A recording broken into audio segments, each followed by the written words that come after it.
Welcome back to the official Hammer Time podcast. This is our college football talk show where we break down every game, give all your insight, anything football related, you name it, and we got it on here. So we are here, and week one officially is now about to kick off tomorrow, recording this on Wednesday evening. So tomorrow on Thursday starts off week one, technically. As always, I am your host, Cade. Alongside me tonight is Dylan. We don't have Jake tonight, but we're going to keep rolling, same as always. And before we get into it, I just want to announce, please download or follow or leave a review for us on Spotify, Apple Podcast, or wherever you listen to us. Also, very excited to announce that we are now officially on YouTube with video. So feel free to give us a like, subscribe. I feel like I'm like a gaming YouTuber saying that kind of stuff right now. It's kind of corny, but smash that like button. Kind of have to at this point. It's all good. But yeah, be sure to let us know in the comments anywhere that you listen your favorite week one bet, hot take, or upset, whatever you got. We'd love to hear you guys' feedback as always. So it's going to be fun to see who's sharp and who's square there. Also, another announcement. There's a lot today. We are debuting a new show, more so live stream, exclusively on Saturday morning, stream live on Twitch and my personal X profile. Can't get it uploaded on Hammer Times for some weird reason, but most of you follow me there anyways. It's all good. Anyways, new Saturday morning show. It's like our own version of College Game Day being live streamed on Twitch, on X for now. And we are pretty much calling it the Morning Huddle. And basically, we're just breaking down every game that we can in a matter of time before 12 o'clock or whenever we feel like it, pretty much, depending on how it's going. Kind of going with flow. But yeah, hopefully that kind of takes us up a little bit a notch. It's nice to get exposure on different platforms. So that's really the main goal of that. And yeah, obviously it's going to be like a fan Q&A. So obviously taking your guys' questions, any questions that you have regarding any bets, any insight, any game, quite literally that you can think of. And it's just going to be pure, solid college football talk from like 8 a.m. or 9 a.m. whenever we go live. Haven't really decided if I want to wake up that early this week or not. Kind of depends on how we're feeling. It's been a long week. But yeah, always make sure to join the Club Hammer Discord server. And we talk about a lot of our plays in there exclusively outside of the podcast as well. So great community there as well. Always want to promote that. The goal of today is pretty much to fluster you guys and have you make your 20 leg parlays for money lines, spreads, whatever. No, just kidding. Please don't do that. We are pretty much here today in week one to win you as much as we possibly can. And we're going over all of the headlining games, all the prime times, most public actions, the biggest question marks in the games this week, all things college football, all things week one. We got about like 60 games. Not that we're getting into today. We picked like the best ones from that kind of schedule. So I'm going to start off. We're kind of going to feedback off of each other, alternate games, whatnot, give us our insight, our picks. Another disclaimer, obviously, just because we say it's a bet does not mean we actually have it. Unless if it's specified. Majority of these games we do have action in, and then we'll go over all of our picks at the very end to kind of give you guys a clean sweep of everything that we have, just so we have it there. So, starting us off, we have 12 o'clock game. Syracuse, Tennessee, neutral site in Atlanta, Georgia. Spreads 13.5 towards Tennessee right now, have a total of 50.5. This one is probably my most incorrectly priced line in this state, or in the slate, sorry. You have Josh Heupel, more often than not, has his teams very well prepared for early in the season games. Not really too high on Syracuse either this year, so it doesn't necessarily help their case. I think there's massive regression to that offense is where it starts. Love Angeli, Notre Dame guy. Hope he does well. But this game he's going to have to clean his jersey a couple times because it's going to get pretty dirty. This Tennessee defense I'm hoping they get after him enough to give us this one.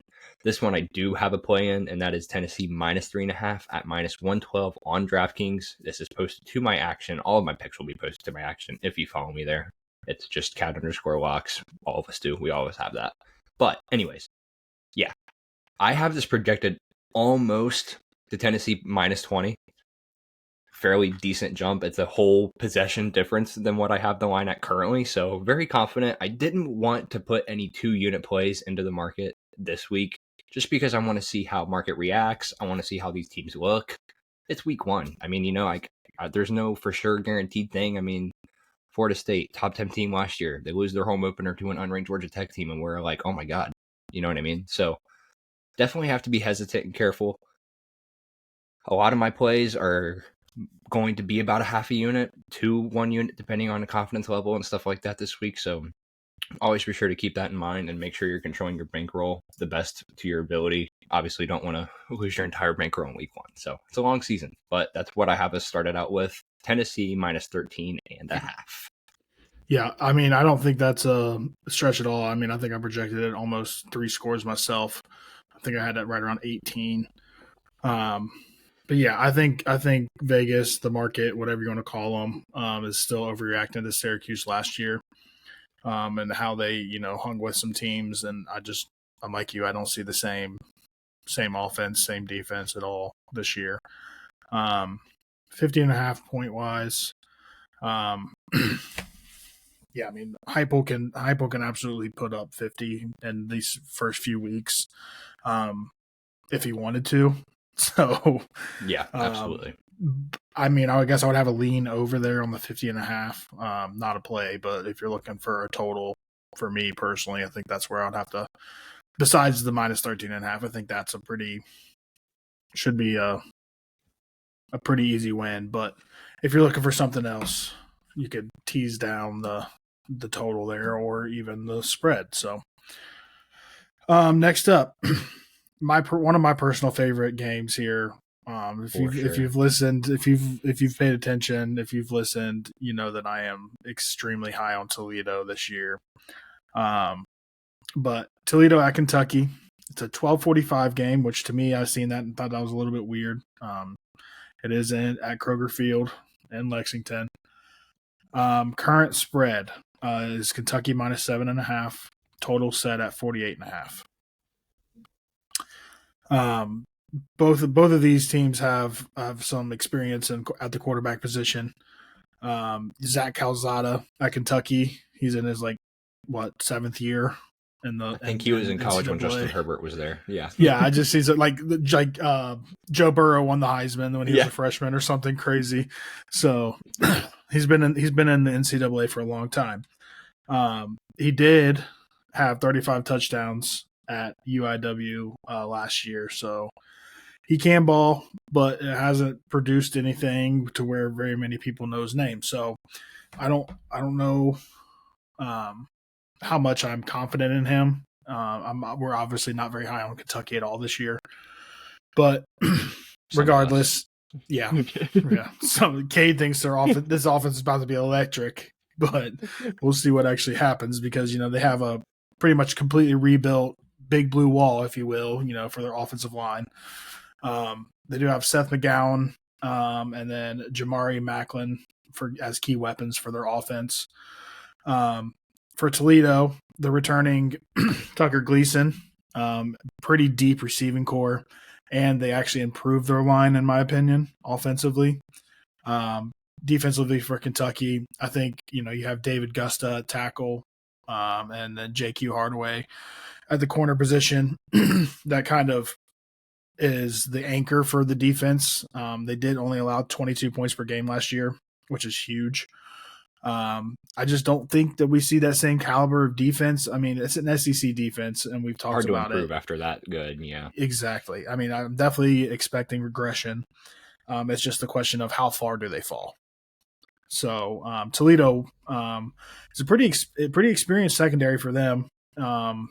Emmanuel McNeil-Warren and Avery Smith, but the front seven, to me, has some question marks. To me, Kentucky, with that rebuilt line, has to protect Calzada and control the clock, while Toledo needs to start fast, capitalize on field position or mistakes, and dictate the tempo of the game. I was debating on this, and I'm trying to get away from. I did a lot last year, as I would play like a dog spread and a dog money line. and I would just get bent over pretty bad on them. Like the wins are great, but the losses are terrible because you're losing as much money as you're putting on it. So um, I did have Toledo. I was sprinkling Toledo money line as like 0.25 units, and I ended up taking it off. And then just did I don't remember if I did a half unit to win or what I did, but you can check the action. It's there. Toledo, I got it a plus 8.5 a couple weeks ago. It since has dropped. If it keeps dropping, I don't like it as much. But if you get a full touchdown, I do like them within a full touchdown. There's a guy for 110, and then I do have a slight lean on the under. I think it's going to be like a 24-21 type game. I think Kentucky, if Kentucky gets Toledo down early, or just keeps them under wraps early, then I think this game stays under. If Toledo gets off to a hot start, then I think Calzada is going to try to start firing up his arm and trying to get the ball downfield to Macklin or whoever, and it could go over. But my personal opinion is that doesn't happen. It's a week 1 game, a lot of new pieces for Kentucky specifically. The front seven of Toledo's not great, kind of rebuilt, so defensively. So I just think this is going to be a 3 and out, trying to get the ball. You can't really run the ball, trying to throw the ball. You know what I mean? So that's where I landed 24-21. I think Kentucky does take this game, honestly, but I'm also not going to be surprised if Toledo wins. More than like, how cool would it be if Toledo takes this game? I mean, like, what a way to start. I will be hyped. At 12:45. But to me, then that leads to some Tuesday action down the road where they just lose a game they shouldn't if they win this game. That's Toledo football, though. Yeah, it was a 21-point favorite to Kent State. It's canon. Yeah. You know if you're a fan. I don't know. I don't know any fan, but yeah. I mean, we are in a Maction area, so far too familiar, unfortunately. Yep. This game was weird to me because I had Kentucky projected around I think it was minus 9.2 is what I had it at. And I seen the originally at 10 when it I think it opened at 10.5. Yeah, 9.5. Yeah, I saw and I'm just like, no shot, right? Like, you know what I mean? Like, I was like, this offense is just, it's too much. I've always never really been a fan of backing a group of 5 opponent versus an SEC caliber team, period, no matter how bad they are. And I'll dive into that a little bit later. I have a play involving one of those. But it seemed kind of weird to me. So for my point of view on this, as the line's dropping and it continues to drop, which I think it will because there's a ton of steam getting back on Toledo right after people kind of bought into Kentucky a little bit there. I'm more than likely waiting until game time to figure out what I want to do with it because a lot of these bettors in college football, here's what happens in week 1 is that they wait until pretty much game time or the morning of whatever to place their bets, parlays, whatever they have. And then stuff like that is going to shift the market. So if I'm a bettor, I'm looking at this game and I see the moment that I see this drop below 7.5, which I might think it will, I'm not going to be surprised. Yeah, if it gets to straight Kentucky. 7, if it gets to straight 7, I mean, I think you could look at Kentucky. You could even look at the money line, depending on what.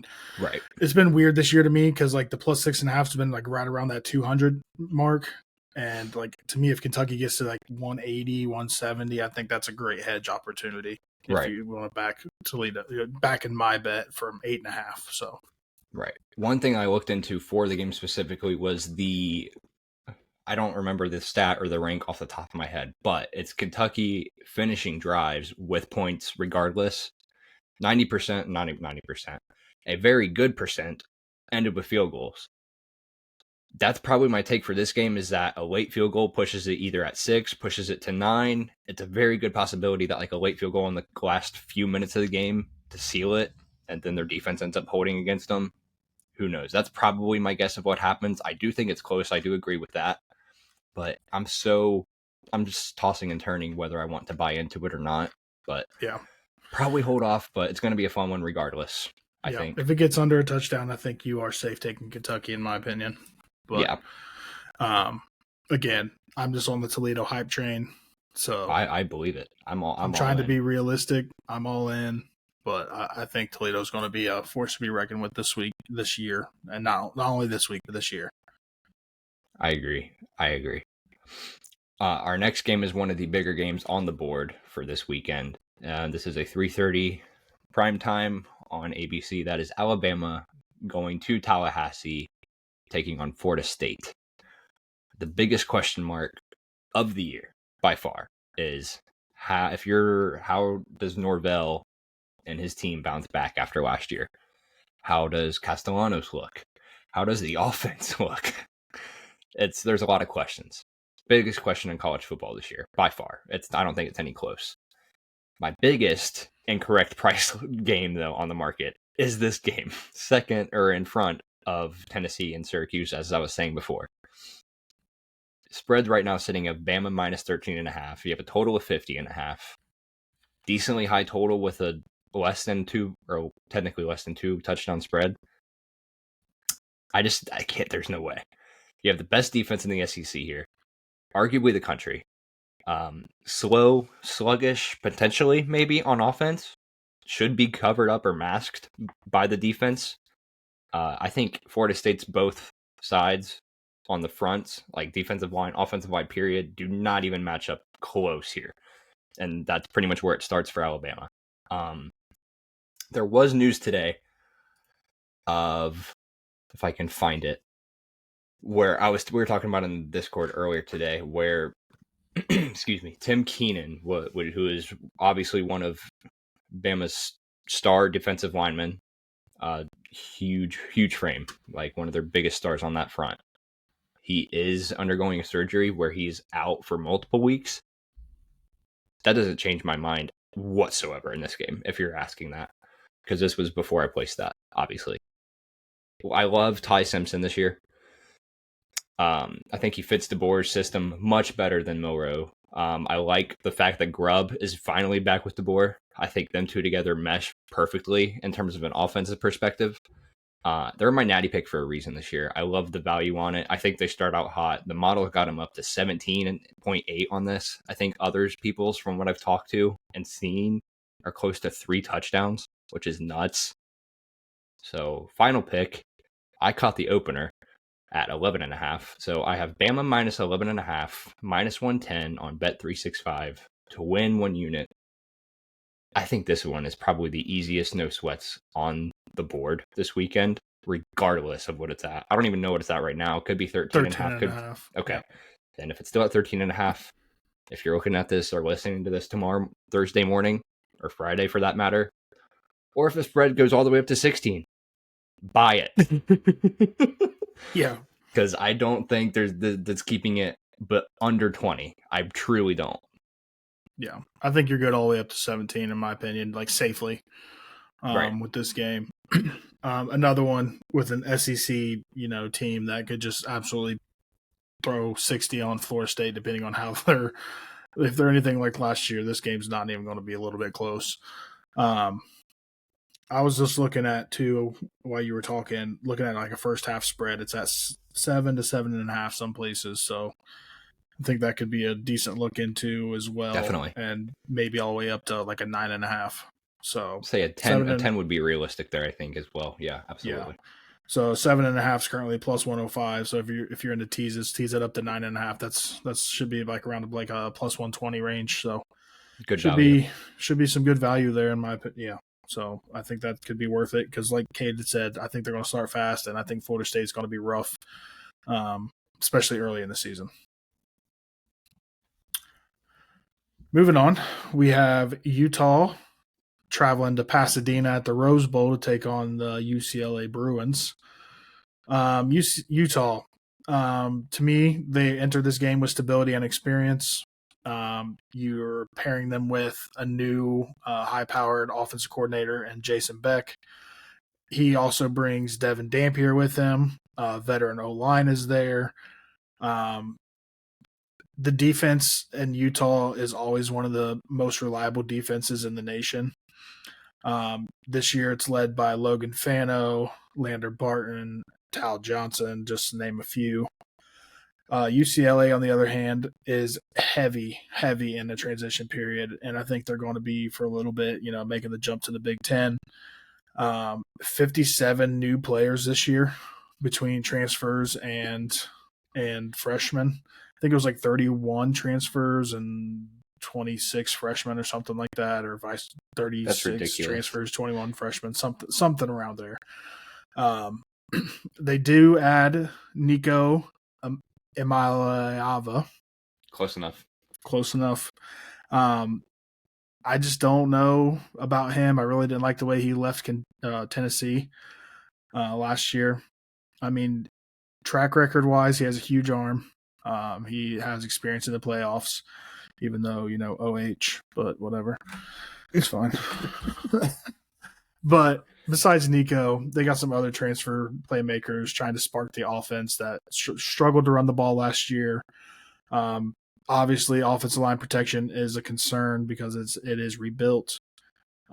Defensively, UCLA has a large turnover in the front seven and the secondary, so like the entire defense. And then Utah, like I said, they're consistent, they're physical.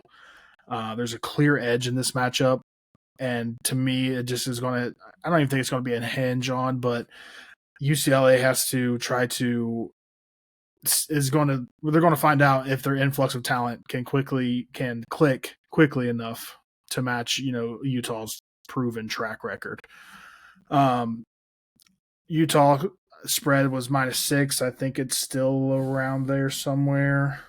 Total 52.5. And just the history of this rivalry since they both were in the Pac-12 just a few years ago. So it's not like it's that far removed. Utah does hold the edge. They've won 6 of the last 7 meetings, including 3 of 4 at the Rose Bowl. So that alone leads me to take Utah -6.5. I think you can also get -5.5 still. I think ESPN has it around 110, 120. If it continues, it's kind of been dropping a little bit, and I really have no idea why. But I would definitely look at buying them into the money line if it gets anywhere close to that 170, 180 range for Utah. But I think Utah runs this up, 10 plus points. I like Utah a lot this year. I mean, you guys have heard me talk about them in my Big 12 preview. But yeah, nothing short. I agree with everything. There's not really anything I would really do even say differently. You pretty much hit everything nail on the head for me. So I think it's a good money line parlay piece if you guys are into that. I mean, I know I have like a no sweat from like last week. Kansas State. Yeah. But yeah, you guys can use your no sweats if you have them on that for something fun for week 1. Why not? I don't know. I don't really promote that kind of stuff, but if you're into it, go ahead. I'm into it. Just so you guys, our listeners know, I am heavily into parlays, and it is definitely my like Achilles heel. So I'm honestly trying to be better at it. I was better at it week 1, but hey, shout out to Hawaii for bringing me back. Dub. Before I move, I'll hit on Utah for a minute just because I do have the 5.5, except I have it -112 on placed at a local book. I wanted to grab the opener there really badly because I think it was like 1 at one point. It was like a pick 'em almost. Yeah, it's crazy. Definitely kind of scared me because I thought the market was going to shift towards UCLA at that point, but I think I'm happier that I jumped on the line with sharp movement before the key number of 6. Yeah, like I said, it's my Big 12 champ, so it only makes sense that I'm pretty much backing them here on a short line on an opener. Yeah, like you said, offense is going to be light years better. Defense is always going to do their job. Kyle Whittingham always has those guys ready to go. And yeah, like I said, Nico has an arm, but he's terrible under pressure, especially with the SEC defensive line. And now he's going to be getting Scalley's unique scheme with just like a 4-2-5, which is hell on earth for quarterbacks. Yeah. For those of you, that's what starting out this new system against that type of defense. I just don't think it's going to fare well for him week 1. Definitely don't like it. Yeah, so Utah 5.5, 6.5. If you got it, like you said, pretty simple as that. So, moving on to Sunday game, this is a Monday game. TCU, North Carolina, Bill Belichick's debut, hosted in Chapel Hill. This is on Labor Day, so Monday night game. Spread is currently TCU at -3.5. Totals of 56.5. Yeah, this is going to be a fun one, I think. One of the more underrated games. I'm really happy that this is a standalone game, honest to God. North Carolina, obviously, you go and get a guy like Bill Belichick, all the coaching experience in the world, dealt with multiple stars, Hall of Famers, Super Bowl champions in his era. Phenomenal coach. And he brought over a ton of NFL staff. If I named all of them, I would literally have to get out a scroll because it's just like almost, I think both coordinators and then general manager with Michael Lombardi. Yeah, it's unbelievable. Yeah, and now he upgraded the roster, which is just as impressive in his first year of recruiting and everything, which definitely shocked me. So UNC last year, mediocre defense at best, but they had a great, fantastic rushing offense per usual. Amari and Hampton, Javonte Williams, have all those guys go through this kind of program. Naturally, they develop running backs really well. Historically, they have at least. Excelled in third down success defensively and third down distance. And unfortunately, now Hampton is gone. And now who do you got leading it? So that's the question there. TCU, on the other hand, phenomenal offense. Most of you know I'm pretty high on TCU this year. Similar to however high Dylan and Jake were on Baylor. It's basically, this is like one of my other Big 12 sleeper teams. But bringing back Josh Hoover, tons of running back play. I think they all, one of the better running back rooms in the country, I think, in my opinion, and a somewhat decently upgraded offensive line.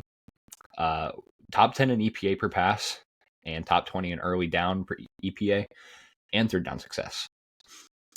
Biggest questions is if TCU can find the same passing success as they did later in the year last year, especially with these new receivers. If North Carolina is able to run the ball effectively as they have been historically with these new running backs that they have.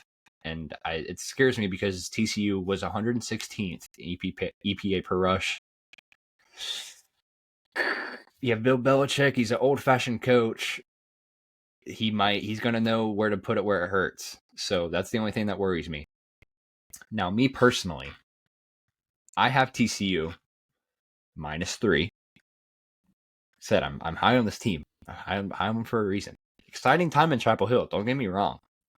But if TCU's defense does their job, I can't really see Gio Lopez getting much done. I think he's going to get worked a ton in this game, strictly because the running back play that they have, I don't really trust them as much as I do in the last few years. But as for both sides of the ball, TCU's got to win and be strong in the trenches to win this by more than one possession. Naturally, obviously, we're taking it if it hits by a touchdown at 7.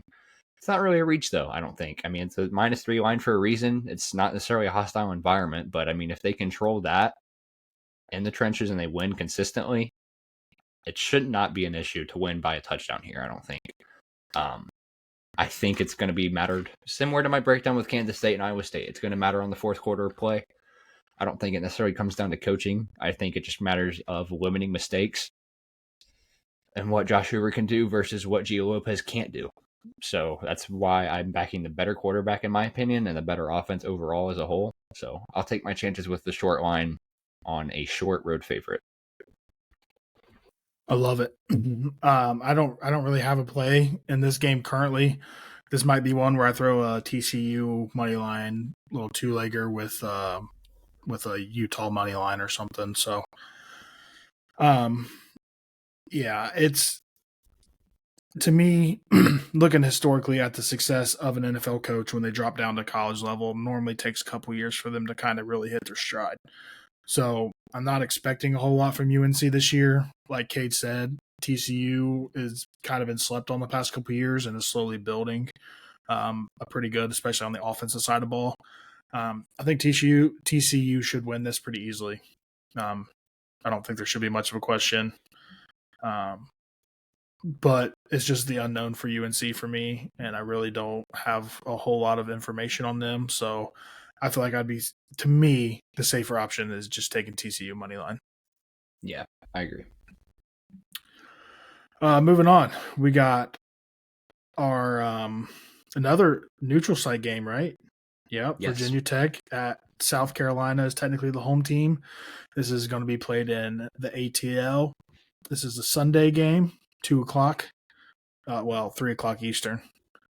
South Carolina -8. is the spread. 52.5 is the total. I don't even know what to say. This is just going to be an interesting game. So this is one of these. It's kind of like a home atmosphere for both of these teams are great, and going to a neutral site is going to be. I'm not going to say it's going to kill it, but I don't think either team's going to have an advantage when it comes to that. If that makes sense. Unfortunately, not. Yeah. Yeah.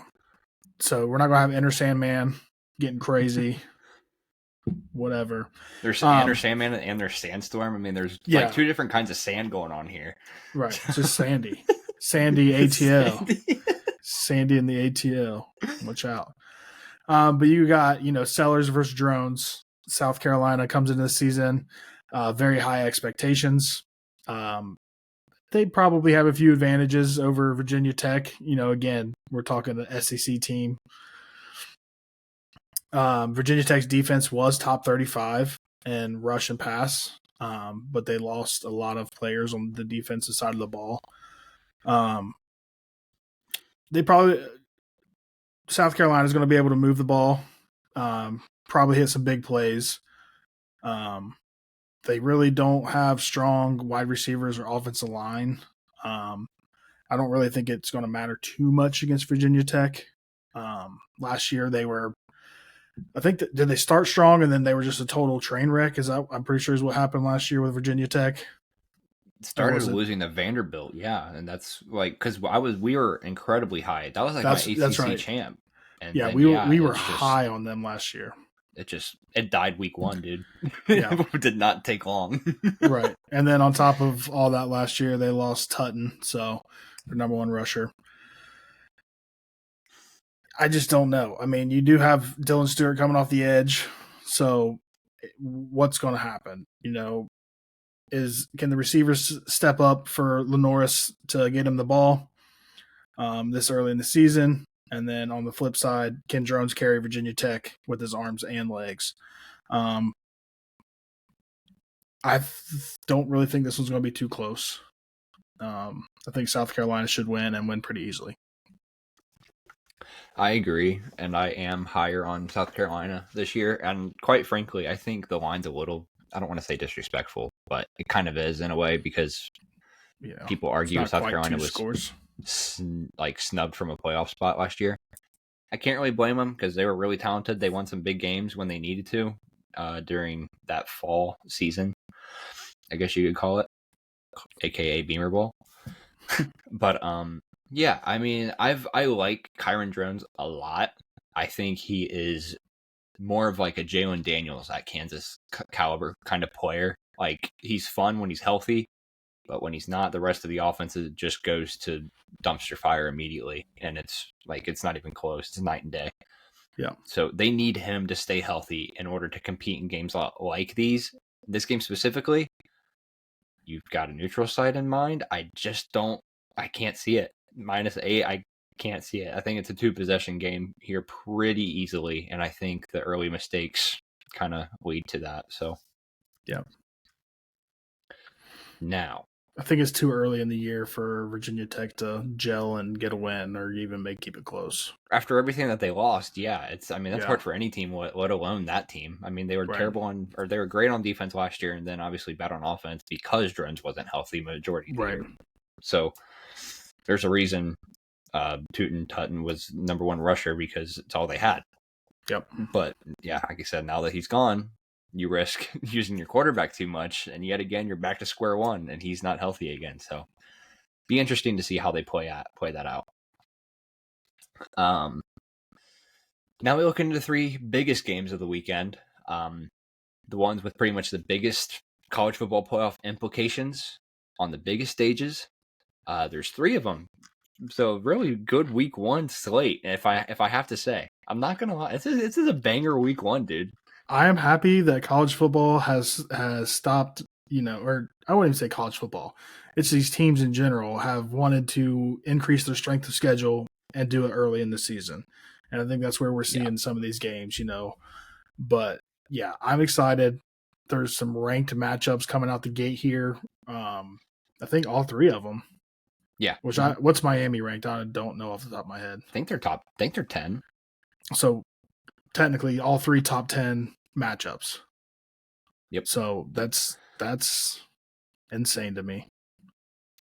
You want to start? I was going to say, I don't know if I want to do my own team or not. I was about to say, because then that leads me to do my team too. So you can start. I'll hit the middle, and then you can take the last one. Either way, we'll piggyback off of each other anyway. I mean, so we're gonna have things to say. Yeah, we all have plays in it. So, oh boy. See, this first game even has me questioning my pick right now. I know. Every time I'm typing all this stuff out, and I'm like, do I really like? Well, let me look at what bets I have placed. I don't know anymore. So we're starting out with LSU at Clemson in the Battle of the Death Valleys. Unfortunately, Cadlocks fell for a rumor about Cade Klubnik over the weekend. Little car wreck action. Quite frankly, I still leaned LSU regardless. I didn't even know they're at 4.5. But the moment that I saw that tweet pop up, I'm like, yep, bye. Give me that. So I do have LSU at plus 4.5. I haven't decided if I want to buy out of it yet because I'm obviously incredibly high on both of these teams. I literally have natty tickets for both of these teams. I don't think this game, if they lose, it doesn't kick them out of the playoff. We all know the implications these games kind of have. If you drop 1 or 2, it doesn't necessarily guarantee that you're out. It just obviously limits your options for a better path into it.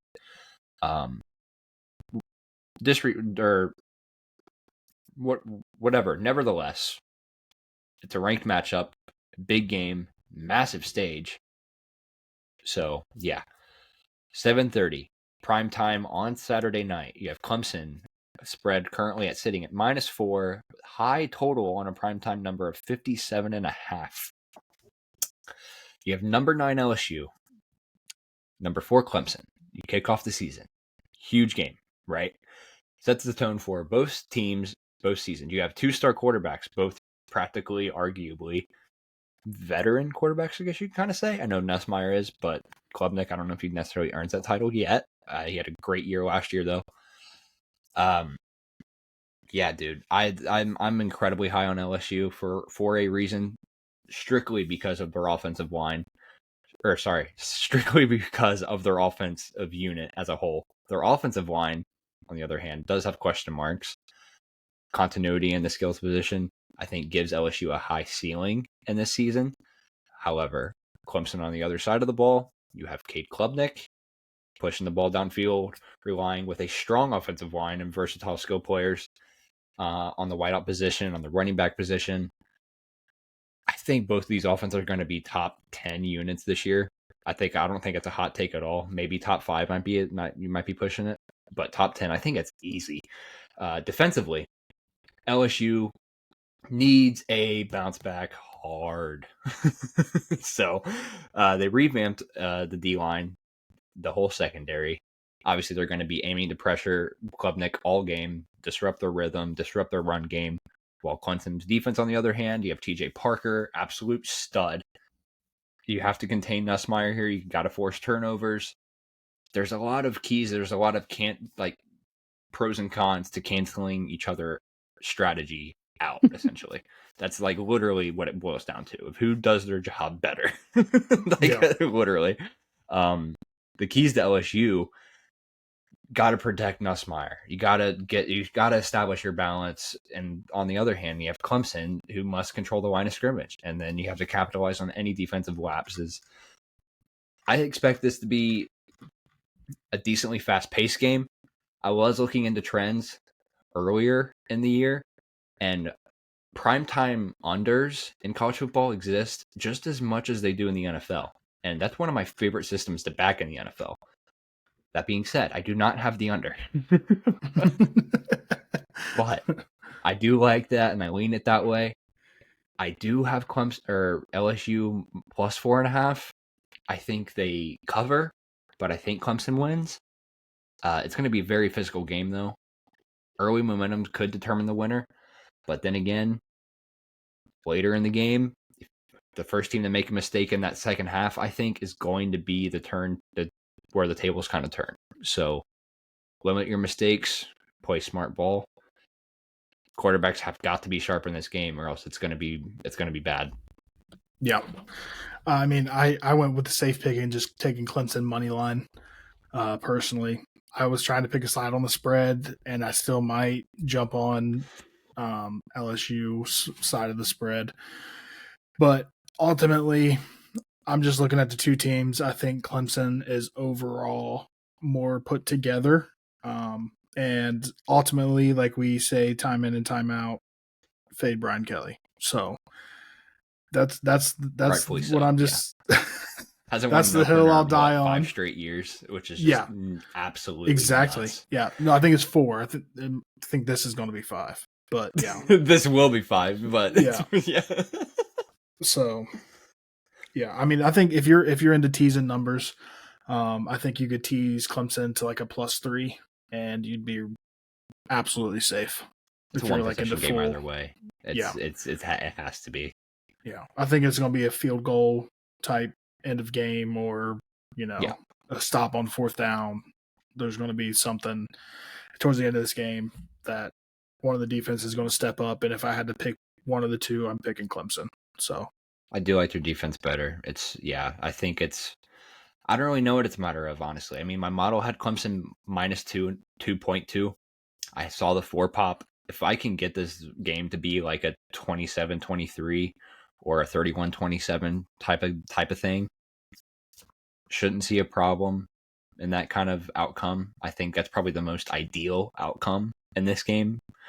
But yeah, I said hopefully the Clemson steam kind of helps us out a little bit here.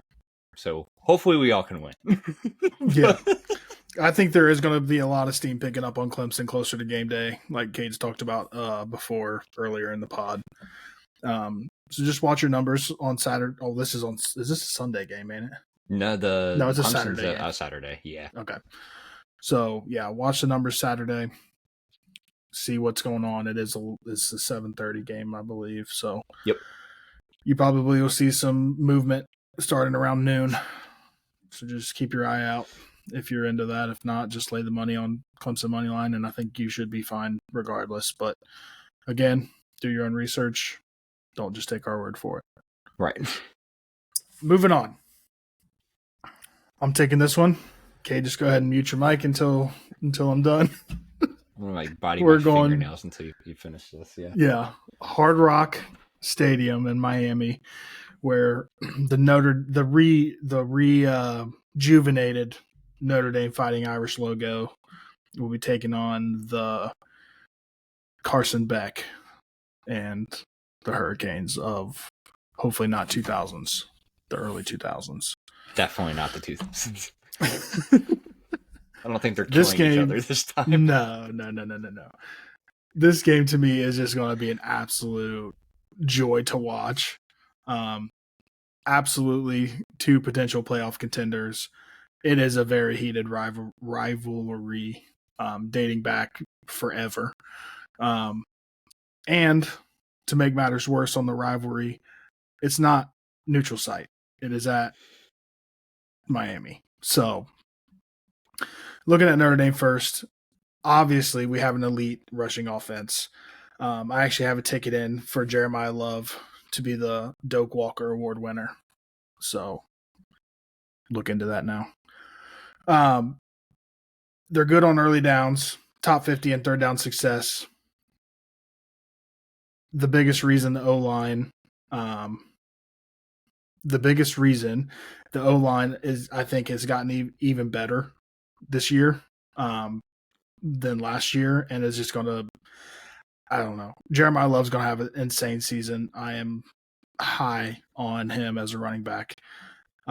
They did add some wide receivers.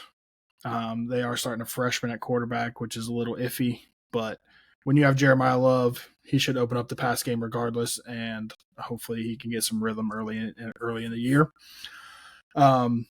Miami's defense was absolutely terrible against the pass last year, but was top 40 in EPA per rush, early down success, and 3rd down success. However, I think the secondary is kind of flipped. So the secondary to me is the strength this year. There could be some gaping holes um, for Jeremiah Love. And if Carr can hit some plays early on, it's just going to open this thing wide. It's going to blow Miami out of the water. On the other side, Miami is going to be attempting to replicate the offense of last year. They don't have Cam Ward. They don't have Xavier Restrepo. They don't have Damian Martinez. They don't have Isaiah Horton. I mean, there's so many people you can keep going on and on, but I think you get the point.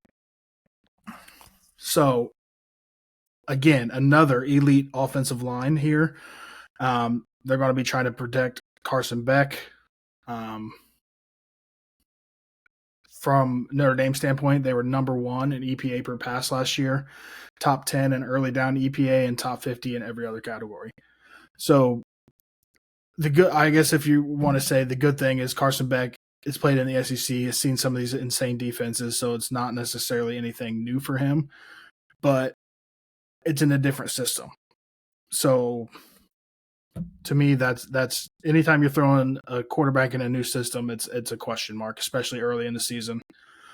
Other questions: how does CJ Carr look in his first game? First big game as a starter. And to me, at the end of the day, Carson Beck's going to make a mistake, give this game away, trying to do too much. I don't even know if there's going to be a chance late. I mean, unless Miami can keep Jeremiah Love under wraps, I don't really see this game being too close, in my opinion. I do have Notre Dame covering the -2.5. I would also just lay it on the money line. If you can get this under 49 for the total, which is currently at 49.5, I think it'll go over as well. So, your turn, sir. Talk about your team. History is officially on the clock in the 3:05. All right. Notre Dame 0-6 versus the Hurricanes in Miami, averaging 16.7 points per game while allowing nearly 22 points per game. However, get ready to learn Jeremiah Love, buddy. You have 2,845 days since beating a top 5 opponent in your own stadium. Notre Dame has almost 220. Anybody saw the community note that Miami football Twitter page posted yesterday? Was absolutely hilarious. Miami has, this is where it starts for me personally. Notre Dame's offensive line, they lost a couple of transfers, have a little bit of injury depth. I don't really think that really does too much damage at all. We've always been known for the O-line success that we've had throughout the school historically, period. I'm super biased, but O-line U, I think that's definitely what we are. On the defensive side, maybe Notre Dame U too. Maybe, arguably, yes. Defensively, Notre Dame's definitely picked it up and made it a staple in the country as arguably consistent top 5, top 10 defense every single year. Part of that obviously was Al Golden's success. Part of that was Marcus Freeman's success when he first joined on the staff. Now it goes on to Chris Ash, who is veteran in terms of coaching defenses, who has led very, very good defenses in the past. Miami has 3 defensive tackles that they pretty much trust as a whole, going against Notre Dame's extremely talented O-line. And then you have Notre Dame, who is 8 deep, and that Marcus Freeman has already stated we will see all 8, including the ones that are all healthy now. This Miami fan base is absolutely delusional. I cannot stand this team. This is probably the top 3 teams that I hate. And this order is probably USC, Michigan, and Miami. If you're a Notre Dame fan and you say Ohio State is in your top 3, you are not a Notre Dame fan. Ohio State just pisses you off. I really could care less about that team either. But when you have the amount of branding and the scouts and this game attendance, there's 30 scouts at this game. That is nuts. So if I'm CJ Carr, You got to limit the excitement. You got to limit the noise. Your team has not won here in 6 consecutive games, dating back to 1986, I think is what it is. If CJ Carr needs to be himself, he needs to let that ball fly, do what he does best. We know what he can do. He's probably one of the most talented passers Notre Dame is going to have in a very long time. This dates back to I don't even, as terms of talent, Jimmy Clausen days, if Jimmy Clausen had what we have today or last year, oh my God. Joe Montana. Oh my God. Oh my God. Like Jimmy Clausen, Brady Quinn, those type of passers, that type of caliber, this is how I see CJ Carr. That's what I compare him to. I'm excited about how eager this guy is to even get out there and just play the game because he's sat for a year. He's sat behind Riley, veteran quarterback. He can move if he wants to, realistically. I'm trying not to be so biased, but I mean, when's the last time you've seen a Miami stadium sold out and actually making noise? You play in an NFL stadium, for Christ's sake, and you can't even sell out a game. You have 7 people in your stands half the time, and you think you're going to have an absolute quote-unquote orange out. Meanwhile, they're just wearing their prison jumpsuits.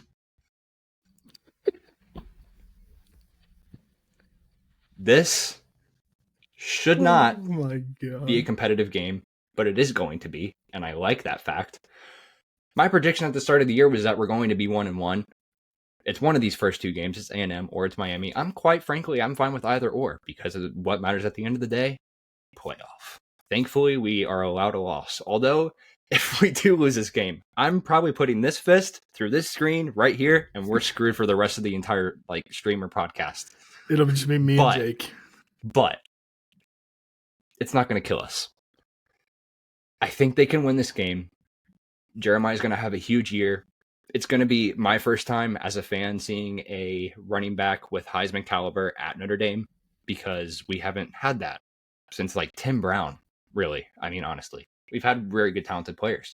None that are Heisman caliber, period. Jeremiah Love is Heisman caliber on steroids. Top 3 finalist type stuff this year, I think, potentially. If they get him going, if they get Jadarian Price going, if they get CJ Carr going, if they get Malachi going, if they get Greathouse. I mean, dude, this offense could be the most fun offense that we've seen as a fan in years. More fun than last year, and they were amazing last year. So 2.5 kind of weirds me out a little bit. I project them much higher than that. I don't have a play in this, so if you see Miami in my action profile, just know it's reverse psychology. It's not a bet. We did this all last year where we placed teams against our own teams, and it worked. I'm not playing Miami. Do not take that. But that's where I stand with this team. They can definitely win. They can definitely put up points. But yeah, like you said, Carson Beck's got to not make his mistakes where they're made. Yeah. Don't talk to Cade Sunday from about 5 o'clock on. That's my suggestion to 5 o'clock, brother. Midnight. Just Sunday period. Mask. Don't talk to Cade. Masks on. I already made plans with the lady. She said, I come back from Chicago. I don't care. Yeah. Couch. Couch, baby. Mm-hmm. Oh, Lord. Now I get to break down your team. Yeah. This is bad. This is really bad. We shouldn't have done this. That's okay. Oh. I'm not looking forward to this game. Nerves are setting in. Probably looking forward to your game. Nerves are definitely setting in. Corso's last game day. Big noon. In Columbus. What are we doing here?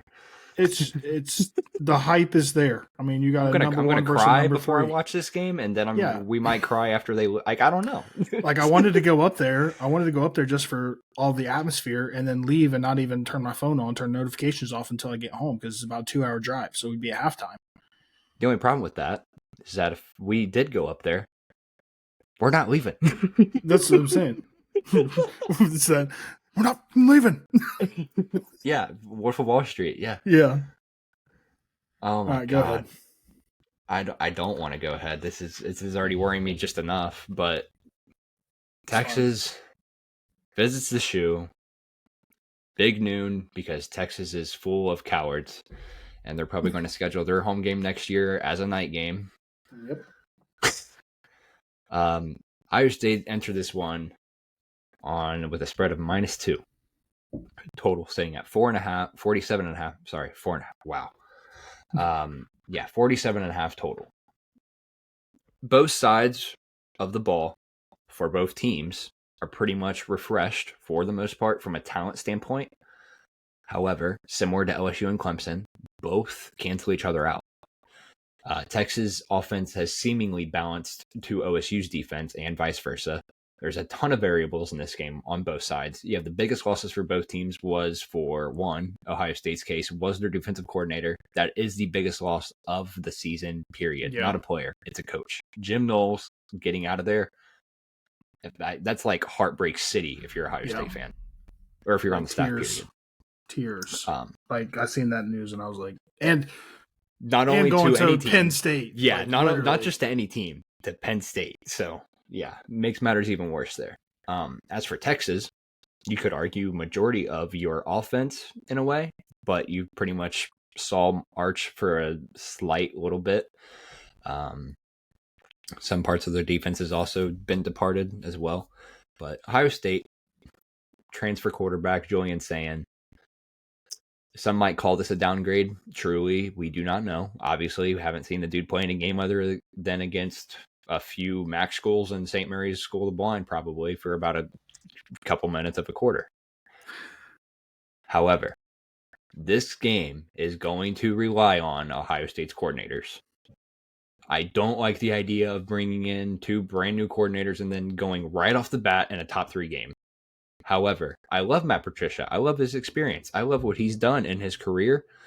I love Brian Hartline as a wide receivers coach. Notice how I said wide receivers coach. Because his first year as a coordinator was not the Ohio State standard whatsoever. Even though it was still somewhat good to maybe other teams' standard, if you're Ohio State and you remember him as an offensive coordinator, you probably don't want to remember that. Hopefully he has learned his mistakes since then. He's kind of rubbed off from Chip Kelly's scheme a little bit because, I mean, quite frankly, Chip Kelly was okay at times. He just stepped up when he needed to most, I guess I should say. He did really good in his big games last year.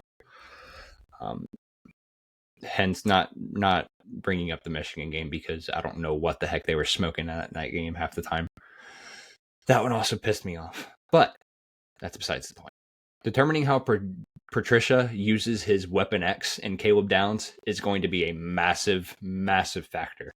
If he gets outsmarted by Texas offensive coordinator Kyle Flood, this is going to be a huge day and a very long day for Ohio State's defense and a big day for Manning. The defensive line replacement absolutely worries me. The running back replacement is a massive downgrade, and as good as talented as Peoples is, that's still a downgrade. You losing Travion and Quinshon. You're probably the best 1-2 punch in all of college football last year. Overall, I think the losses fall more to Ohio State in this case, and the experience of Texas gets them to cover in this game. Same thing for LSU Clemson. I have Ohio State projected just above -1 for me. This is going to be an absolute nail biter, but to get Texas higher than a field goal, I have them at +3.5, -115 at Bet365. Texas covers. Do they win? I can't really be confident enough to say that right now, but it's like I said, this is literally going to be a nail biter. Yeah. I mean, looking at the playoff last year, what did it come down to? Quite literally one play. The last 2 minutes of the Jack game. Sawyer strip sack on Quinn Ewers, takes it to the house. So seals the game. You think, and then Texas starts driving right back down the field, and then you start getting puckered again. To me, this is what this game's going to be, back and forth.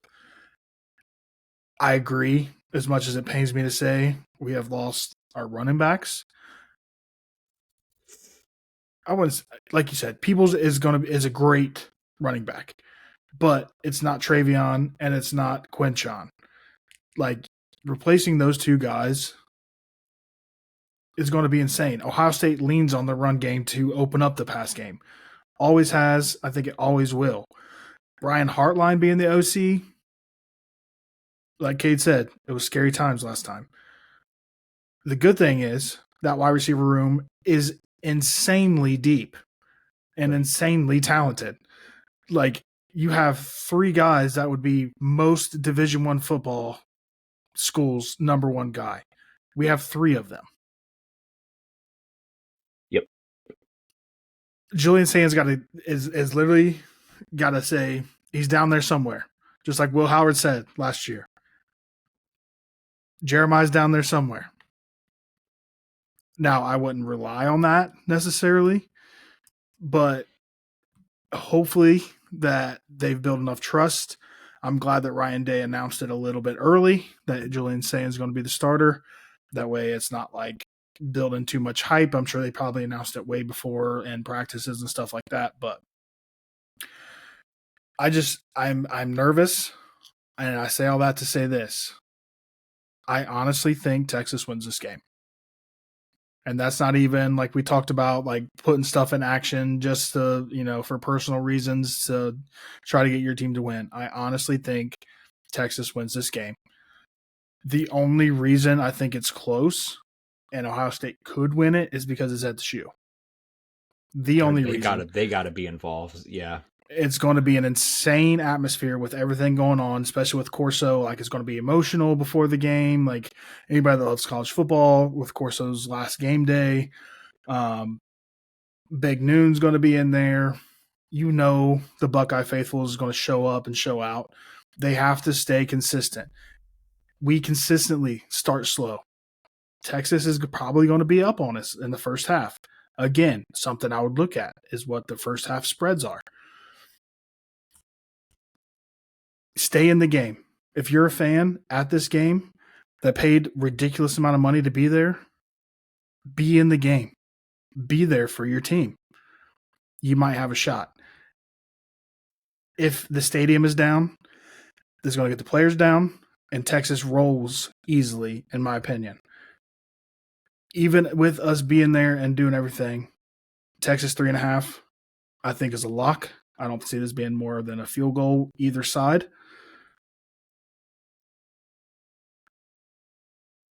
I digress. I don't know what else to say. Like, I'm just like nervous talking about it. I tried so hard to find tickets to this game, and I wasn't dropping $600 to $800 for a nosebleeder and the top of Ohio Stadium. Like, it's just not doing it. So I'll make note that the last time I dropped that much money to see a game, except mine was, I think, almost double that. I ended up watching my team lose in the last second, and I felt like I watched my dog died. Yeah. Or someone shot him right in front of me. And yeah. If anything, I'm paying $50 to go to Grambling State the following week too, to watch him put up 60. Game. Yeah. Oh God. Especially if we lose this one. But Jake's doing a solo pod by himself if we go over 2. Yeah. Y'all might not see us for a while. I won't. The thing is, for me though, I'm not, because in my heart of hearts I believe it could happen. I don't think I'm going to be that upset if it does happen. That's why I said it's not going to eliminate from playoff contention, because your loss is still to a Texas, the number 1 team. Yeah. So as long as number 3 or number 1, they're 1, we're 3. Okay. Then yeah. So that's, and then you got Penn State down the road at the shoe as well. So, and then you always got that game, the game at the end of the year. So I'm glad that they get their 2 biggest games at home. Yeah. So 2 of the 3 are at home. Yeah. Yeah. Which, I mean, you could throw Oregon in there too. We miss Oregon this year, actually. Yep. You dodged them. Like I said, you got some Illinois sleeper games at in the home. middle. You have a couple like sleepers in the middle. Like, I know you get a Washington like early in the year, but like I said, if they just stay in the 10-2 threshold, they still make the playoff because of who their losses are too. Yeah, that's exactly what I have them projected. I have them a loss to Texas, a loss to Penn State. But it's got to be just 10-2 though. That's the cap. It's got to be 10-2, and if it's those teams, we're fine. If it's other teams, it might be a little rough. That's when it gets tricky. Yeah. Yeah. Going to be frustrating is you win Texas, or say you lose Penn State, but you lose to somewhere in the middle. Washington and Illinois or something stupid. Grambling State week 2. No.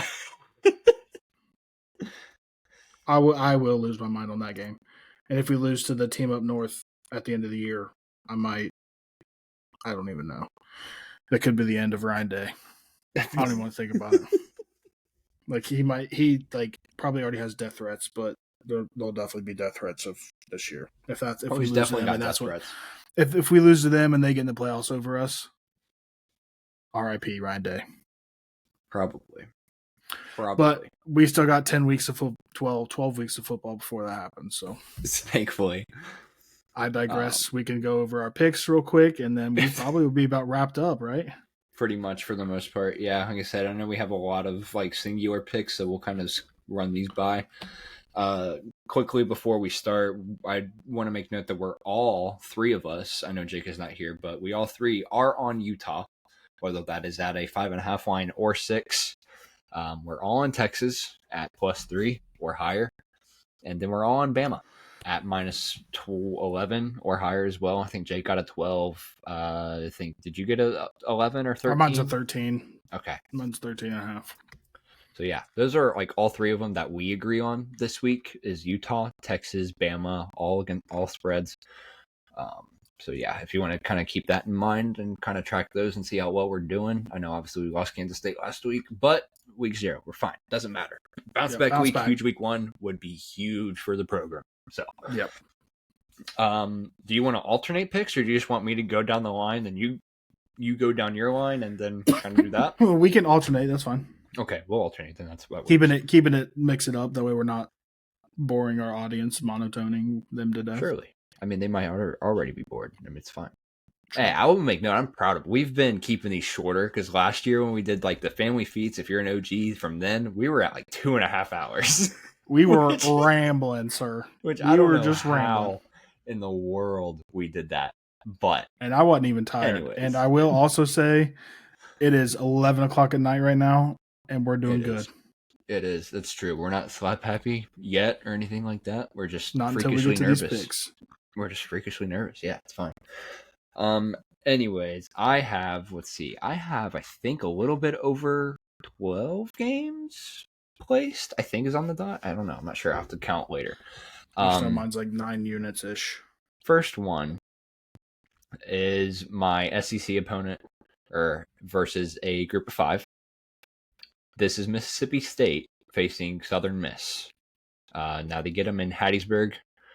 Very weird game. I don't really know why Mississippi State's traveling to Southern Miss, but whatever. Yeah, it's real weird to me.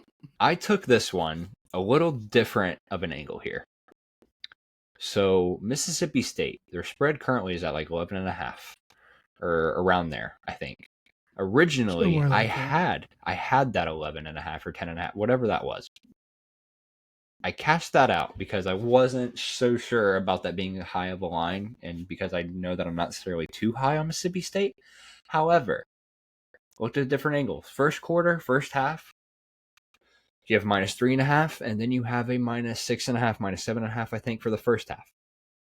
Me personally, I took the first quarter -3.5 or -113 on a local book here. I think Mississippi State's tempo, their continuity, I think it's too much chaos for a group of 5 facing an SEC opponent this early on. Regardless of how bad Mississippi State may be, they're 8-0 against the spread in their last 8 openers. I think the line is, like I said, it's too iffy for me. 13.5 right now. Yeah, I think that's too iffy for me now. But like I said, if they get out to a hot start and they continue to roll, 3.5 should be easy. And then that first half angle should be just as good. Overall, I do like the quarterly play better. That's why I have that. So yeah, -3.5. Just put us up by a touchdown in the first quarter, and then we're good. That's all you got to do. It doesn't seem too crazy. I will say that's still up. It's moving kind of right now, like 4.5-ish. Yikes. So it's bouncing. So get in while you can type situation if you want to tailgate on that one. I said personally, I think I see like a 7. Like literally, they're probably projecting it to be 7-3. Yeah. If worst case scenario, like I said, in your guys' 4.5 case, you're hoping for literally either 2 field goals, which is weird, or just simply a 7-0 like shutout first quarter. Yeah. But yeah, most likely is a 7-3 outcome. Yeah. I'll skip my one and I have first because we just talked about it. It's Texas money line. I also talked about this one. I'll move to Temple. So I have Temple money line. It's kind of low to me. It was a minus 125 against UMass. I'm trying to find it real quick to see what it's at currently. I think that's pretty recent. I think I just did that earlier this week. But spread wise, it was like a 2-ish, 2.5, I believe. Might have even been like a 1.5. 2.5. Yep. 1.5. ESPN bet 1.5. But Temple's defense is extremely disciplined, and to me, their roster is also significantly deeper than UMass is. UMass is in rebuild mode, I feel like at all times, but specifically this year, pretty bad as well. I just expect the Owls to control the game and cover any line comfortably, regardless of the money line. I just thought the money line was honestly the value play there. You're looking at a 110 minus versus like a 125 is really not losing or gaining that much more money. So just to me, Temple money line is the safe, easy, and you're really not gaining or losing that much money just by taking money line versus a spread. Yeah, I hopped on this one a little bit too early. I do agree with you. I also have Temple money line, except mine is minus 140, a little bit more juiced. This one's placed on FanDuel. I also have the under 52.5 minus 110 at Bet365. It has dropped all the way to 47.5, just so you guys know. Yeah, I've seen that, and then everybody's Sharp. I've seen it buy back on to the over. But yeah, like I said, sharp action cat yet again, baby. We're so back on the CLV, baby. It's probably not even gonna matter this year. It doesn't matter. Never matters, of course. Yeah, unranked road favorites on a closed line historically. These hit at a massive clip last year, 21% ROI. Both offensive coordinators are very run oriented. I just think Temple does a better job at this, at controlling the clock. They have a very conservative style of play in terms of like explosiveness, but they just keep drives alive. They don't really have a lot of empty drives. They're more of, I think I was talking about Kentucky game as well. They are the team that like finish the drive with scores no matter what in terms of a field goal standpoint. So no matter what, at least they're getting some points up on the board. I think overall, the consistent field goals and them being able to run the ball should give us obviously the win as well, because obviously if you can run the ball, you're going to win the game. That's football knowledge, period. Not only that speeds up the pace of play in terms of clock management. So the key number of 52 is definitely an instant grab for me at that point when you have two offensive coordinators that are very run oriented like these are. Yeah, like I said, that's pretty much that. But yeah, 52, incredibly high for how bad these two teams are. I have UMass power rated as one of my worst teams in the country this year. I think only above Kent State and Akron. Good old Mac, baby. But yeah, other than that, I've said Temple should be able to run the ball better and keep control of the have more full drives. Jesus Christ, it's 11 o'clock. Yeah. Oh, Lord. Get us out of here. Yeah. I'm going to roll since you kept going on that one. I'm going to talk about this one because this is one that I've really been eyeing. Jake actually has this one as well, but I am really hardcore thinking about it. Tulane minus 5.5 at Northwest, or they get Northwestern at home. Mm-hmm. This line is actually kind of moving up right now. It's around a 6. Tulane, okay, we talk about these P4s versus group of 5s, but Northwestern is probably, would you say that they're the bottom of the Big Ten? I mean, if not the bottom, they're towards the bottom third. Yes, I mean their win total is like 3.5, but yeah. Their defense is never really that great, and with Retzliff, I think he should be the starter. Tulane gets a huge bump with him. And to me, Summerall is a better coach. So just looking at all that, home field advantage, a noon game early in the season, it's Northwestern. If you're not looking at the 5.5, to me this is a B1 to possibly add a Tulane money line into a short parlay. So, which is where I'm leaning on with it. So, but I did see that and I wanted to talk about it because I've been eyeing that for the last week. Yeah. I don't have anything. Well, actually, that's a lie. I do. Which is funny because the higher that spread gets, I'm leaning towards Northwestern. I missed them when they opened at the 7 mark. But anything lower than that, I'm staying away.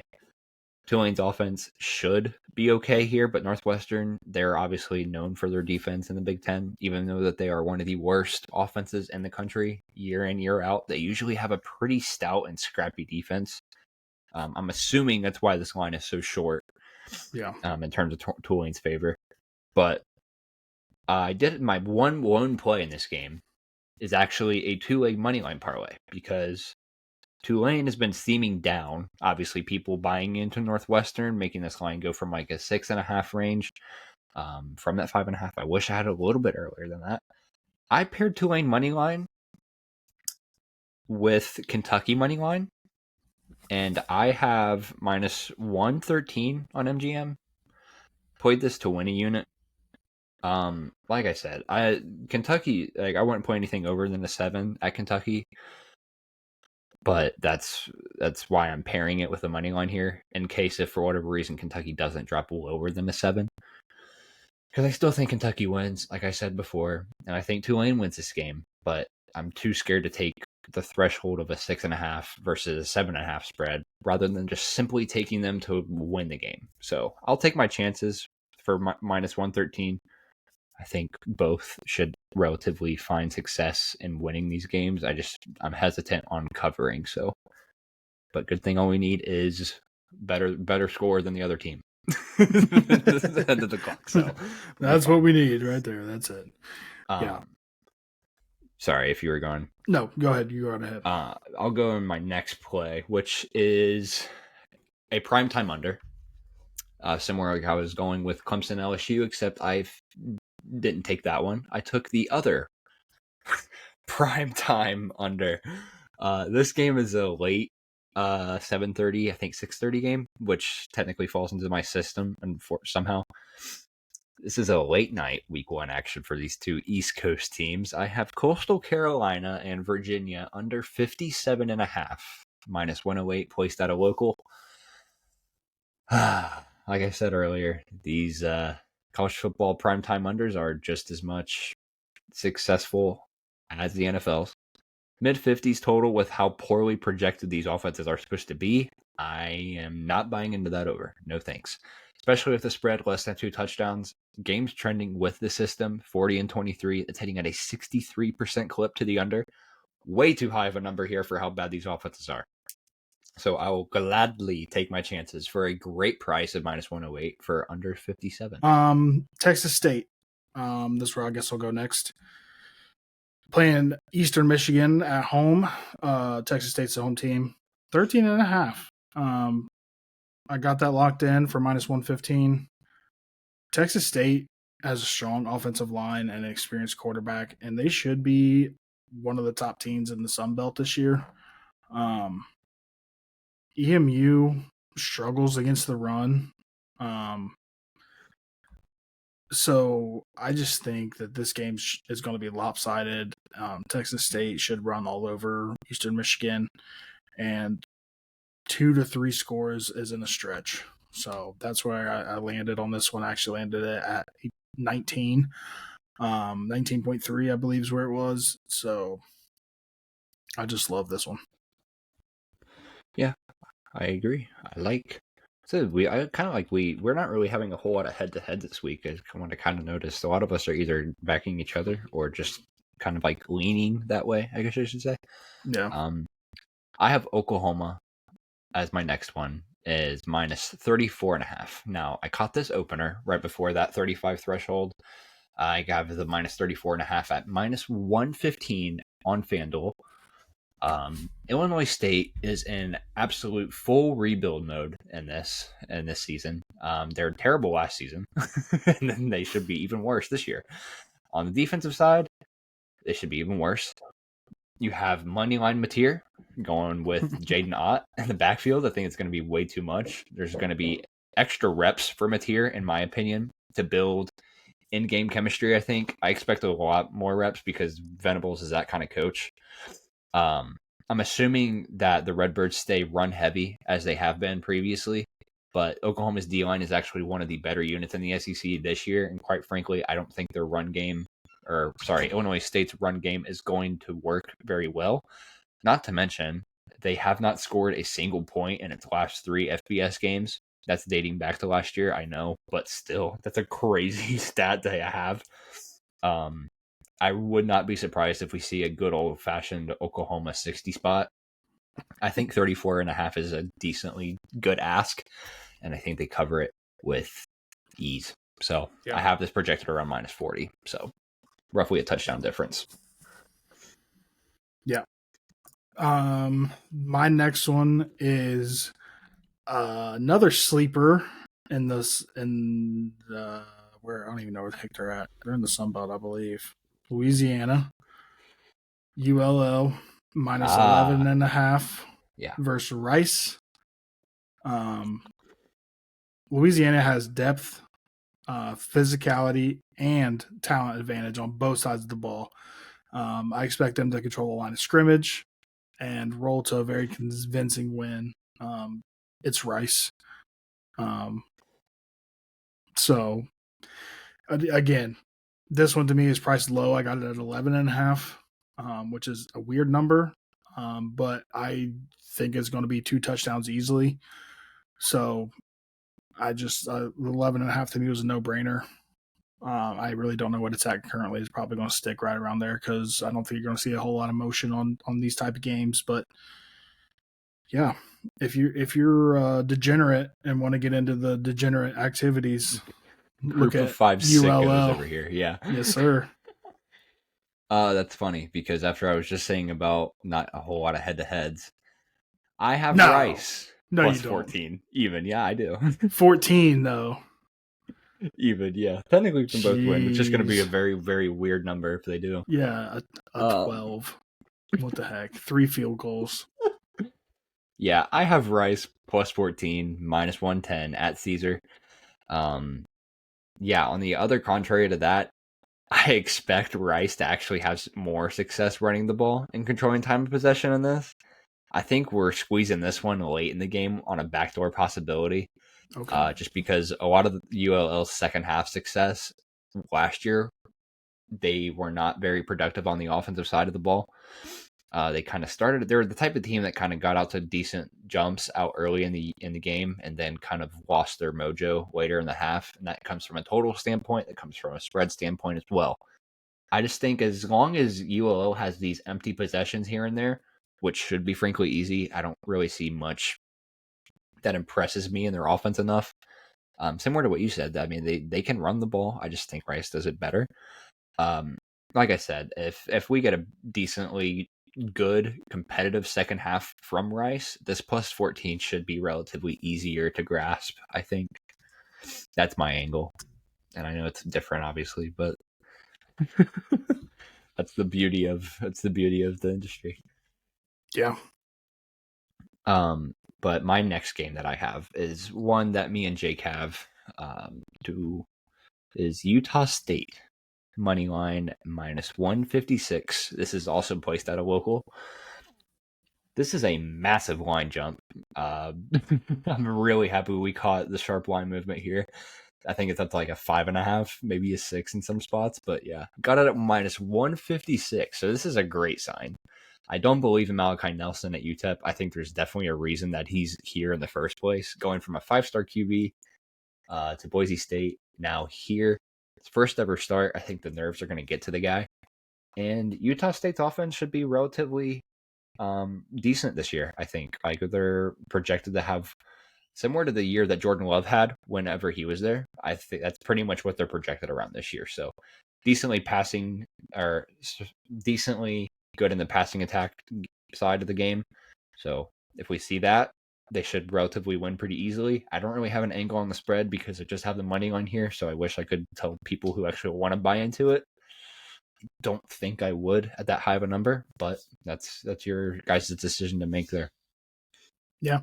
The rest of mine are actually everything we've already talked about on this podcast, so I can roll over a couple that Jake's got just so the listeners are aware. Tennessee minus 13.5, 110 on FanDuel, and then over 50.5, also 110 on FanDuel. He thinks UT should be favored by 17. I don't necessarily disagree. We talked about kind of with Syracuse. So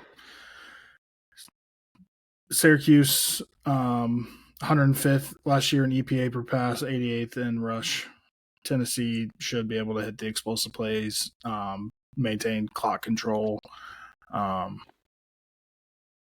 So he projects Tennessee at 35, which could be higher than that. So that should cover the spread and hit the over.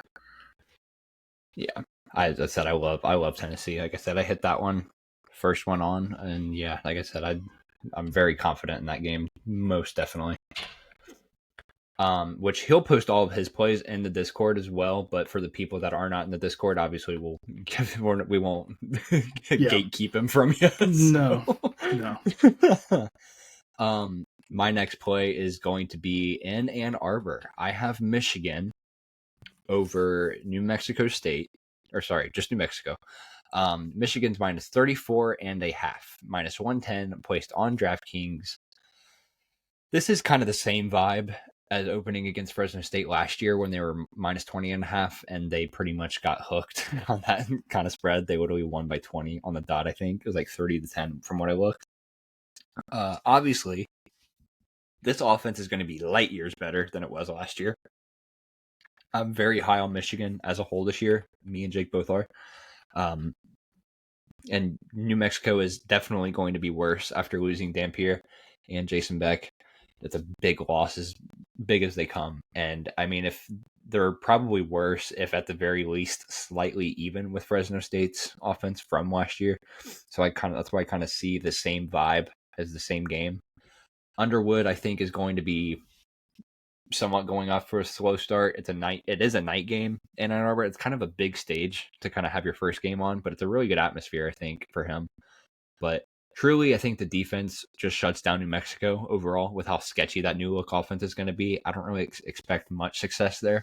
If anything, maybe a Michigan team total if you're less confident in the spread, but 34.5 should be a decently easy to grasp. I think this is at like 35.5 now, 36. I really wouldn't play it past that point now. I think I got lucky with that 34.5, and they literally win by, what is that, 5 touchdowns? 35, yep. So, yeah, it's kind of a decently big gamble there, but I said if the offense can get us there and Bryce can get us there, I'm hoping that is our win. Yeah. So moving on with Jake's plays, because we don't talk about Michigan that long on this podcast. He's got Cal money line plus 110. His model projects Cal minus 2. He has an advantage for Cal on offense through the air, even without Mendoza. Oregon State's passing defense was 115th last year. Probably isn't going to improve this year in the Pac-2. Right. Defense is just as bad.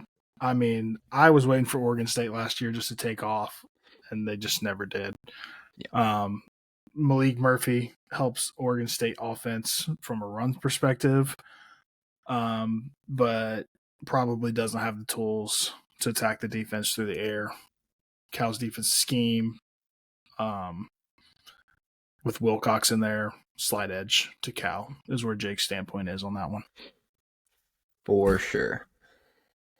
My second to last one is going to be USC minus 32.5. I'm just taking every one of Notre Dame's rivals apparently this week. It's kind of stupid, but whatever.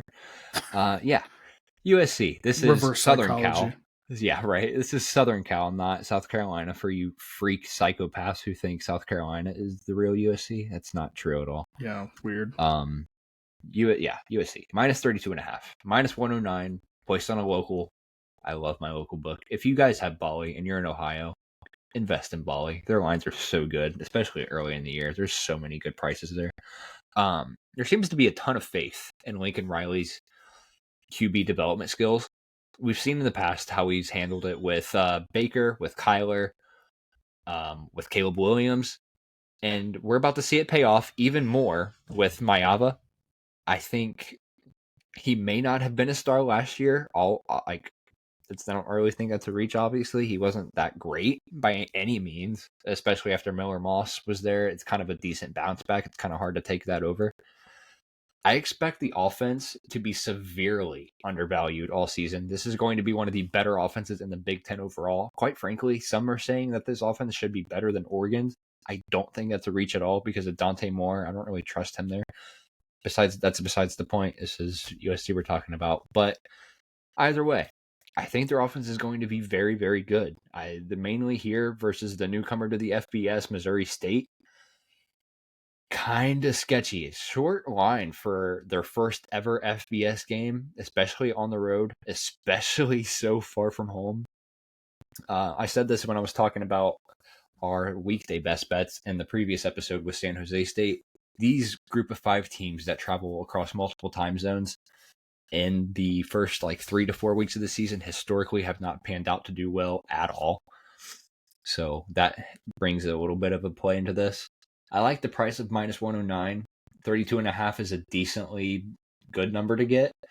30. It is not necessarily a key number, but I mean after the 31 mark, which I kind of wish I had a little bit there. But like I said, this was the opener that I got.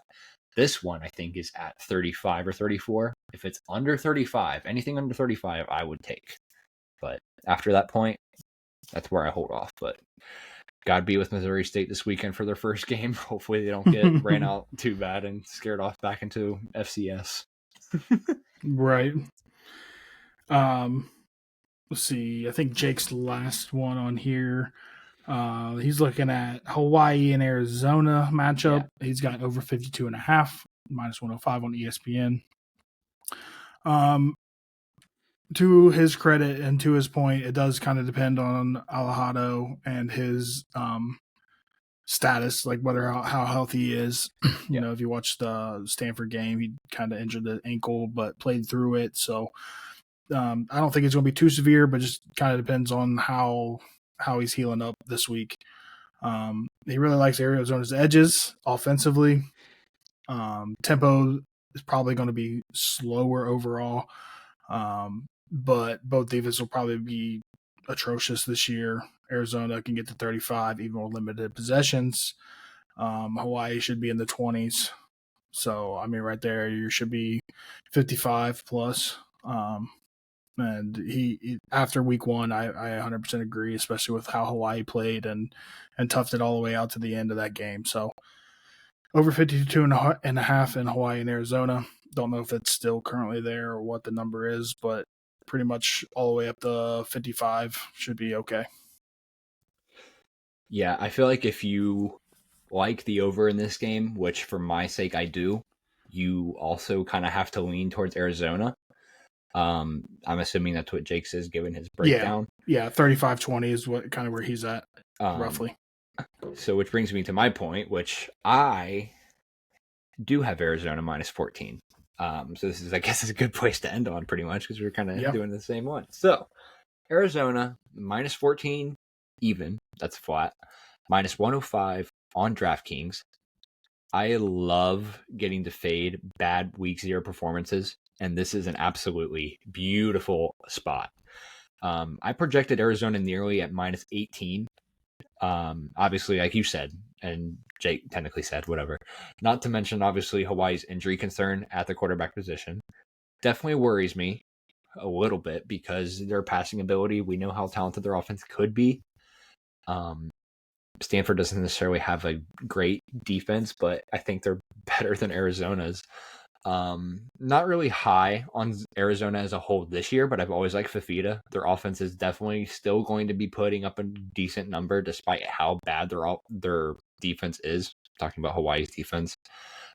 Even if Stanford's horrid offense managed to only put up 20 points in that game.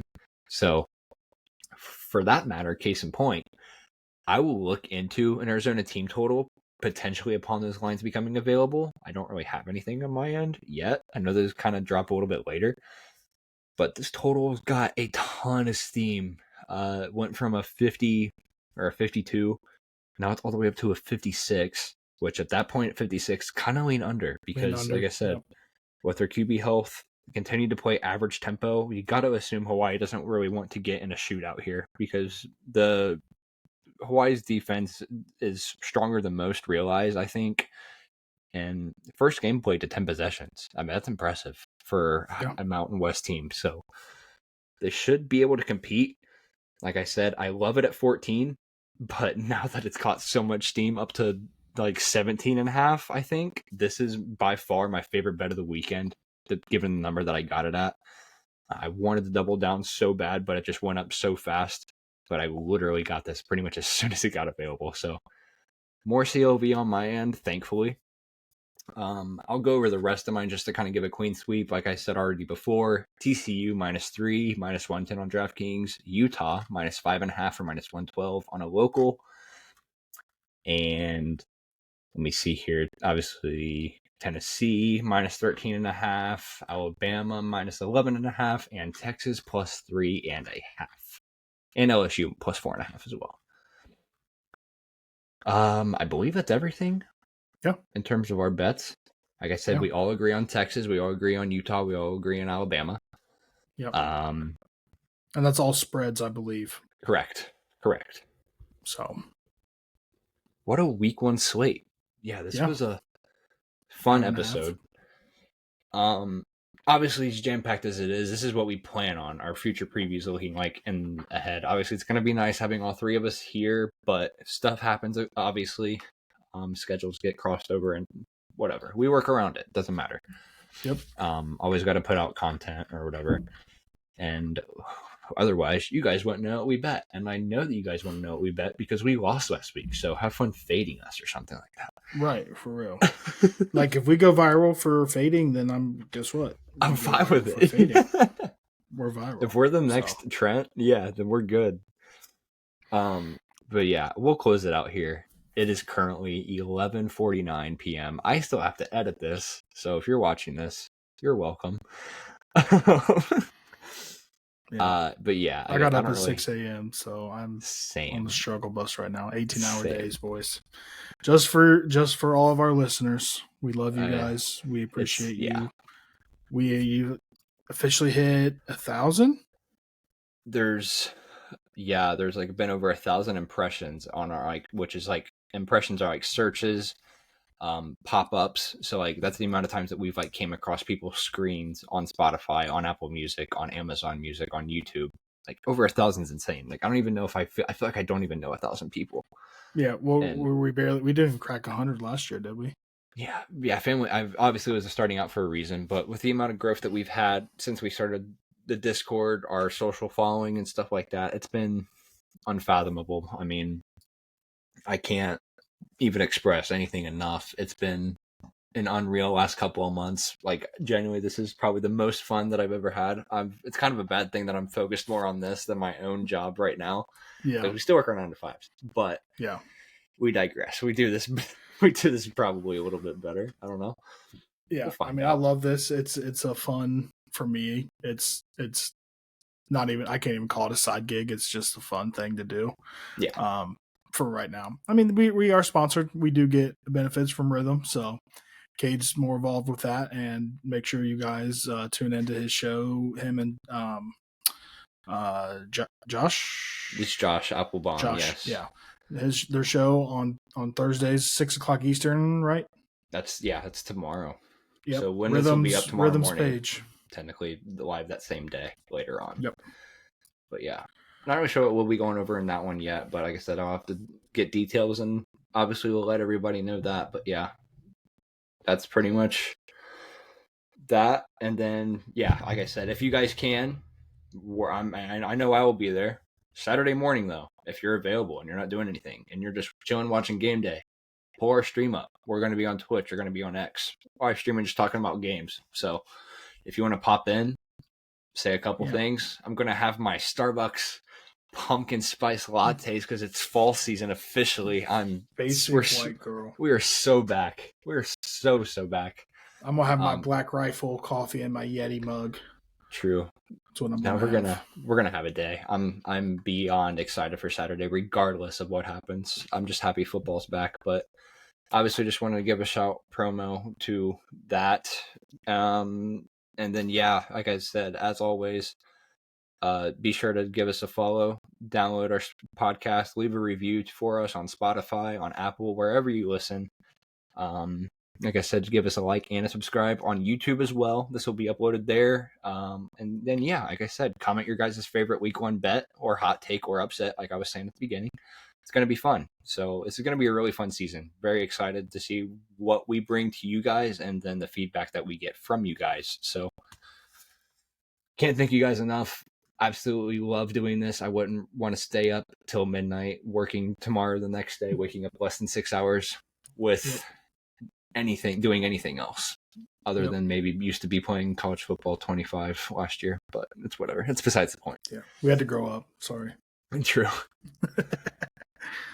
And with that, we're going to end this one, and we will see you guys for the recap of week 1, which will be up next week early, probably between Sunday and Tuesday. So kind of see you guys then. Obviously don't know the schedule yet, but we will soon enough. So want to thank you guys for coming in, tuning in, and listen to us ramble on about our bets. Best of luck this week, and we will see you guys next week.